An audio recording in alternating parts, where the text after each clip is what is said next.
Assalamualaikum warahmatullahi wabarakatuh. Perkenalkan, nama saya Indah Ramadhani dari Prodi S1 Kebidanan Universitas Pahlawan Tuanku Tambusai. Hai, salam kenal semuanya. Baiklah, di sini saya akan menjelaskan materi tentang termografi. Teman-teman tahu nggak apa itu termografi? Termografi merupakan salah satu teknologi inframerah yang digunakan untuk mendeteksi distribusi termal atau suhu yang ada pada suatu objek. Dikenal dengan sebutan digital infrared thermal imaging atau DITE. Jenis termografi ini berfungsi untuk mendiagnosis kanker payudara. DITE dapat mengetahui perbedaan suhu pada permukaan payudara untuk mendiagnosis adanya kanker. Pada prinsipnya, prosedur ini dilakukan dengan memanfaatkan sifat sel kanker yang membutuhkan lebih banyak darah kayak oksigen untuk tumbuh. Mengapa prosedur pemeriksaan termografi perlu dilakukan? Karena hasil pemeriksaan termografi memang tidak seakurat tes kanker payudara pada lainnya, seperti mamografi. Namun, pemeriksaan termografi lebih aman karena tanpa radiasi, tidak seperti mamografi. Oleh karena itu, Badan Pengawas Obat dan Makanan Amerika Serikat Food and Drug Administration atau FDA menyarankan penggunaan termografi sebagai prosedur pemeriksaan tambahan untuk mamografi. Yang harus kita persiapkan sebelum menjalani prosedur termografi yaitu yang pertama, 3 bulan sebelum pemeriksaan termografi itu kita tidak boleh menjalani operasi besar pada payudara.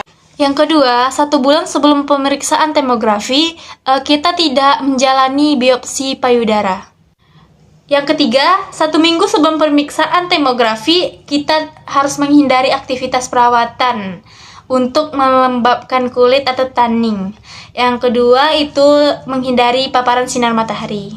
Yang keempat, 24 jam sebelum pemeriksaan termografi, kita harus menghindari olahraga, menghindari paparan uap panas, tidak berendam dengan air panas. Jika mengalami demam, pemeriksaan termografi harus ditunda.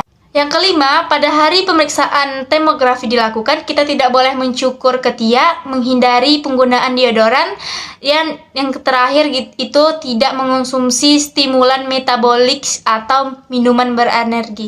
Yang keenam, 2 jam sebelum melakukan pemeriksaan termografi, kita tidak boleh merokok, menghindari cairan panas atau dingin, menghindari aktivitas olahraga ataupun mandi, menghindari makan atau mengunyah, menghindari duduk di tempat di arah AC. Adapun manfaatnya, yang pertama yaitu tidak menyakitkan, tidak invasif, dan tidak melibatkan radiasi. Adapun skema sistem termografi yang bisa teman-teman lihat di samping. Jadi, radiasi yang datang dari penderita akan diterima oleh cermin A. Baiklah, di samping kita akan menampilkan unit termografi yang khas dipergunakan di klinik. Adapun penggunaan termografi untuk diagnosis hal-hal yang dapat diagnosis dan dipergunakan teknik termografi antara lain yang pertama yaitu penyakit karsinoma mamae, yang kedua vaskular diastase atau penyakit pembuluh darah, yang ketiga follow up pada penderita karena diabetes, yang keempat febral vascular diastase, yang kelima aktivitas akula, yang keenam patelo atau nyeri pada persendian dan lutut, yang ketujuh yaitu primary erythema. Cukup sekian yang dapat saya sampaikan. Jika ada kesalahan, saya mohon maaf. Semoga pembelajaran pada kali ini tentang termografi dapat bermanfaat bagi kita semua. Saya tutup dengan Assalamualaikum warahmatullahi wabarakatuh.